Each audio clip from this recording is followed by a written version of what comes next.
mashanu kusvika pa7 kuti vagone kuzadzisa zvavanenge vakaronga uye vagenda ibve mukuzvimiririra iende kuZimbabwe human rights zvigone kuva chinhu chimwe chete kwete kuramba tiri nzvimbo imwe chete.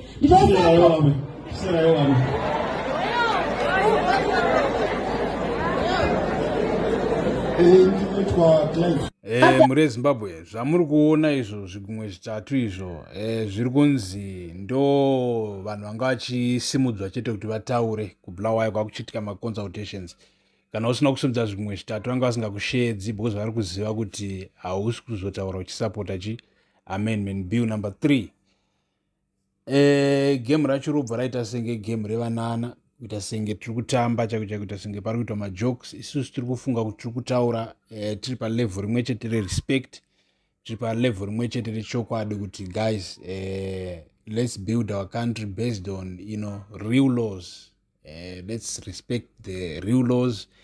But then when munhu ari kuuya achita zvake zvemafanisi achisimudzisa vanhu zvimwe zvitatu achididididi, and they don't know vamwe vanhu achisekerera achita sei, but isusu tinge chiti hazvisizo. So anyway, regai tipinde munyaya yekuti Temba Mliswa wauya achitaura achishuwa statement iye achitaura nezvekubudirira kwaita amendment bill, but tichasvikawo pakuti vanhu muchavanzwa kuti vanhu vari kupindura vari kuti chii pamusoro pezviri kutaurwa naTemba Mliswa. So make sure kuti magara panapa as the whole thing is unveiling. Vamwe vari kuona sekuti pari kunyanyovanzwa majokes and mafanis avari kutiitirawo pasi nawo. So handei hanzi nasabhuku Temba Mliswa #CAB3 Renewal Constitutional Amendment Bill number 3 has been resoundingly given thumbs up in Bulawayo, the heart of the opposition, as reports indicate that the majority of attendees raised points in support while a few disagreed. So tichakutadza futi mabhazi asenga vanhu vachiuyiwa navo kuti vazopinda imomo mamuchiitirwa maconsultations. Ndo vanhu vacho vanga vachisumudza zvigumwe 3 vari kunzi vanhu vekumamisha. Hamena vanhu vekumamisha vanongotengeka zviri easy, maybe vapiwa chikafu, maybe vaitiwa sei, kanzi mongonosvika chete mongosumudza zvigumwe 3 chakusheedza, and then wobva wadi wataura in support of amendment bill number 3. Handiti so handei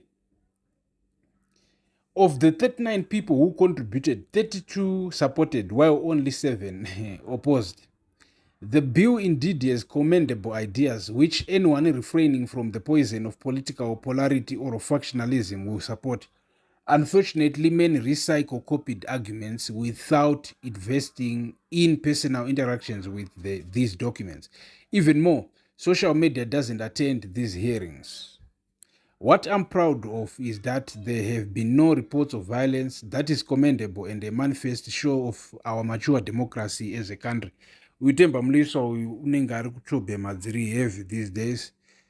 For now, hanzi for now, ZANU-PF 1, social media 0, CAB 3, BO 2030 vamunangagwa neZANU-PF vanenge vachitonga.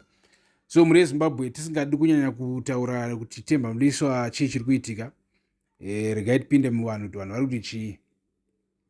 Hanzi resounding munoiziva here. Apa ndo patiri kutadza mavideos sezvamavidheo maona zvanga zvichiitika vanhu vachibusumudza zvigumwe 3 mugove Ncube. 90% of the people who were in that hall are not the citizens of Matabeleland, but they were buzzed from the other province with choreographed speeches. When interviewed to clarify what they mean, it was just chaos. Next time, try to be better with what you bring. So kuna vanhu vanga vato they're doing anonzi majokes are serious. Majokes are serious muri Zimbabwe. Regai tinzwe uyu anonzi Unjustice. You guys are desperate for a civil war. I won't be surprised if the other half of ZANU-PF starts it against the other half of ZANU. Isusu tinoti kumberi nepeace, zvewo hazvina kunaka. Ande kumberi hanzi naPeter Kufa. Izvi ndizvo zvabuda nepaBulawayo apo. Strong views from citizens in Bulawayo. They call for a referendum as they claim the hearing is compromised due to people being buzzed.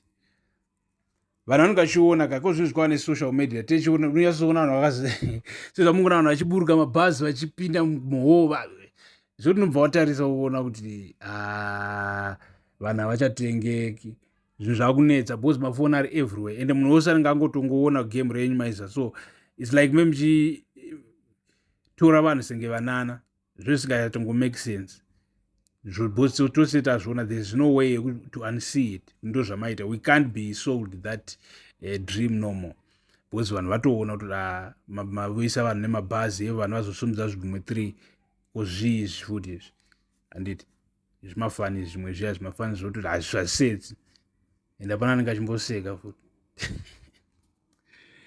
the son of soil hanzi china the son of soil hanzi Temba Mliso. So Temba, you had been lying to the people of Norton that you were an independent MP. You were ZANU-PF official. You are lying today that people in Bulawayo gave thumbs up to the CAB 3, but in actual fact, the majority said no to the CAB 3. It is there in the public videos. It is there in the public videos. And it Mure Zimbabwe, rigaitinzwe kuti uyu ari kunzi Makombe, Meshach Makombe. I knew that this was going to be the narrative.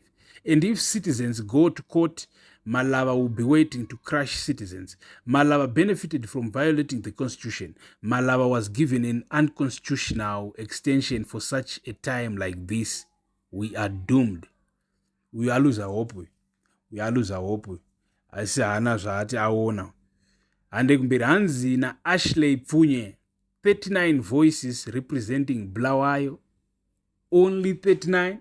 Ari kubvunza. Question. So right, Mure Zimbabwe muri kumanzwa ama-sentiments evanhu varikutoona sokuti Temba wakutonyanya kuonera vanhu pasi. So regai tikutadzemo mavideos muone zvimwe futi zvachiitika. Munopiwa chikafu chemahara mapostori mabhaza uya vakuina mabhazi kwavo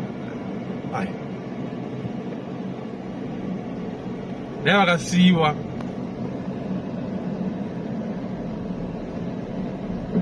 mabhazi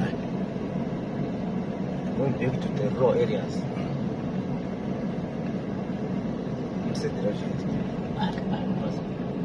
aone uko kufuti awaitena aishi amana sithi wokuita mabhazi 10 Azani is desperate baba imota dzejunda dzisense junda iro akomana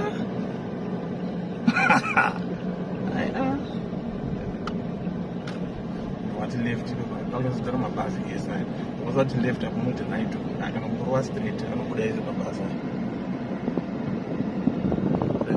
vakuzokera vana vachivatengerwa mazuku 3 so far 4 5 mazuku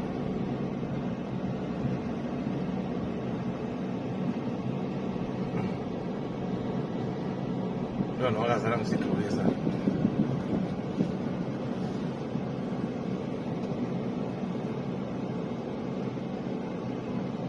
vapostorika vanhu ava haina ndi hayo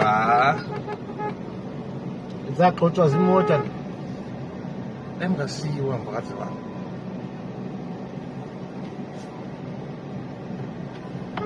Johan is the 5th Africa